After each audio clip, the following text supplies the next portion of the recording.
Coming up on this edition of Speed Chronicles, the NASCAR Nightmare. Zig Media presents Speed Chronicles with Todd Lewis. Powered by Rev TV. Thanks for tuning in and checking out this week's edition of Speed Chronicles. We're here every week. We'll do it on the Rev TV YouTube channel. You can find us on your favorite podcast platform as well. Please hit the like and subscribe button. Share it around on the socials. We appreciate it. Again, just lots of talk about motorsports and racing. Not so much results oriented. We haven't even had a lot of results yet, but a lot of stuff of behind the scenes and some other insight. Okay, the NASCAR Clash. Well, we waited. We're still waiting. They scrapped the Saturday action. They pushed the whole schedule into Sunday. Then, that's not going to work. We'll move it to Monday. Yeah, that's not going to work. We'll push it down the road even further. I hope you have enjoyed having the event at Bowman Gray Stadium. Yeah, they did it last year and it was cold and it was frosty and it wasn't great. But, we'll go back and we'll do it again soon. I don't see it going back for a third time. No, I really don't. I get the unprecedented winter weather. There was snow, there was cold, there was freezing, it was awful. And it's especially awful in places that simply do not have the capabilities to handle even a small amount of snow and cold weather. And North Carolina and lots of other places have really been hammered over the last week or so, even longer. So I can see this whole thing moving back to Daytona. Sure, I know they started to move the Clash around because it wasn't necessarily great. It wasn't fantastic racing, but it's just been affected in a bad way. This year at Bowman Gray, previously at the LA Coliseum, remember, had the rain, had to change the schedule, had to cancel. It was a mess. Didn't go back there. I could see them saying, thanks, we've done it. We've done it enough. We're going to do this just at Daytona next year. Everybody's in the same place. You don't have to get from one place to another, and we'll hopefully work on the racing and make it better. IndyCar fans, apparently it is happening. The DC 250 or whatever the hell they're going to call this thing. A lot of speculation, and it was finally confirmed, announced, decreed, however you want to put it, last week that yes, IndyCar will hold a race on the streets of Washington, D.C. in late August of this year. Okay, I guess we'll figure it out. Now, there's a lot of stuff going on here. There's obviously a lot of political baggage. Let's put that aside. If you're going to hate on something just because of the political baggage and you want to sabotage it and stuff, let's just set that aside. It's an interesting and intriguing idea. It's been talked about for a little while. It didn't just come out of the blue last week. It's been talked about and discussed for a while. The official announcement came last week. It apparently is going to be a freebie for fans, so you don't have to worry about ticket sales and stuff. You have to organize it and everything, but it's going to be a freebie for fans, which is kind of cool. Could it be a negative? Could it be a positive? Yeah, there's the opportunity for both to happen. Is this something that can help you generate interest, generate more fans and interest in your series? Yes. Now, if you hold this event and it stinks, that doesn't really serve that purpose now, does it? But if you have what you can find as a pretty cool course layout, and you do have some action-packed and fun and exciting racing, and it's a good event, and it's well organized, and it runs smoothly, well, then maybe you got something. But if the racing stinks and it's not well organized and it's a mess, then I don't know what the purpose is. But is it an opportunity? Potentially.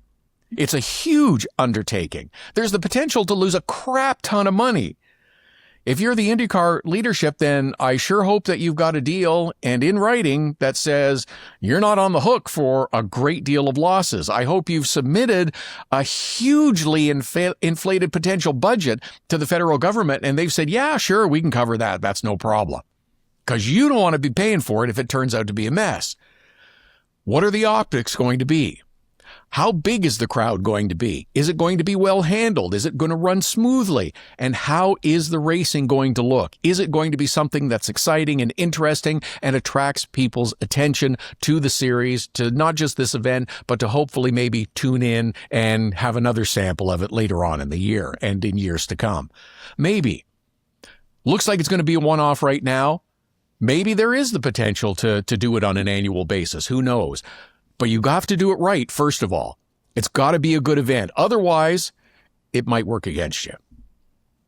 The most important thing, well, first off, an important thing is that they didn't get NASCAR. It's IndyCar. So it's an opportunity, but again, it's got to be the right thing.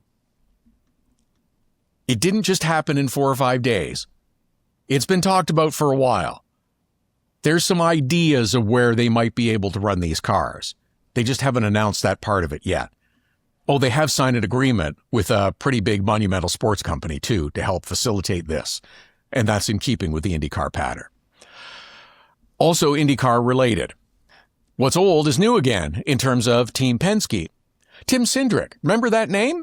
Yeah, worked with Penske for an awful long time, then got shuffled out. He is back as the race strategist for Scott McLaughlin this year. Yes, it's the same Tim Cindric that was overseeing all of the operations during the big cheating scandals in back-to-back years.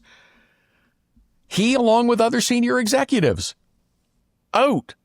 Clean house. Got to get rid of this. We have to have this impression that we will not stand for and tolerate cheating. We're going to take great pains to announce and start to put in place a new independent officiating body because we don't want that. We don't want that association. We don't want there to be any question of integrity. So we fired Tim Cindric and everybody else. Oh, but I guess the firing only lasted 6 or 8 months and they brought him back. That's not a good look. Everybody's still kind of skeptical about what this whole officiating body is going to look like, how it's going to operate, and Penske hires back Tim Cindric. I don't think it's a good look. I don't think it's a good idea. Now, do I believe that Tim Cindric himself futzed with the cars at Indy? No. But he was in charge when it happened, and he had to go. Well, at least he had to go for 8 months, according to Penske. I don't know how this works. I don't think this plays well. We're just a few weeks away from the St. Pete opener. As I mentioned in the last week's show, the NASCAR Trucks are part of the fun as well.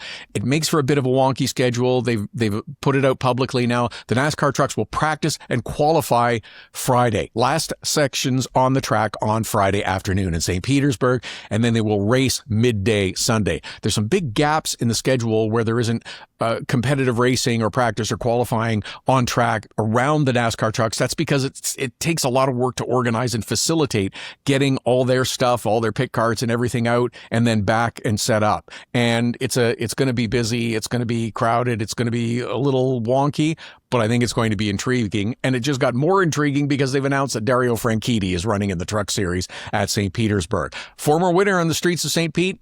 Don't know that much is transferable other than he knows the circuit and he knows where the turns are, but I'm pretty sure those NASCAR trucks are going to handle a lot differently than an IndyCar. Formula One had their first sort of dabble out on track, the sort of secret session. We're still waiting to really get a look and a handle on what's going on. Teams were mostly concerned about reliability, and understandably so. Is the Mercedes engine going to be that good? Is the Ferrari better? How much better? Can Red Bull be competitive with their new engine package? What about Aston Martin? What is Cadillac going to do? What are the expectations for Cadillac this year? I haven't really heard anyone think about that or talk about it. I think if you finish all the races, finish all the laps, then you have more than succeeded in terms of an entry into Formula One. That's a hard thing to do. Finish the races, complete as many laps as you can. If you score some points, well, that'd be a bonus. Couple of high points in the season, boy, that would be tremendous. What you think their expectations should be will have you judge whether or not it's a failure or not. It's going to be an interesting launch. They're going to reveal the livery during a Super Bowl commercial this weekend. That's pretty cool, something different. And I think maybe we'll see a few more different things from Cadillac going forward as well. So we're getting into the season now. It's starting to pick up. Daytona's not far away. St. Petersburg's close by. IMSA's going to be back with Sebring and their 12-hour race in the not-too-distant future. Formula One's not far away. Here we go, getting up to full speed already in the motorsports season. Thanks for checking out this week's edition of Speed Chronicles. Don't forget, hit the like and subscribe and follow the social channels as well. Have a great weekend of racing. We'll do it again next week.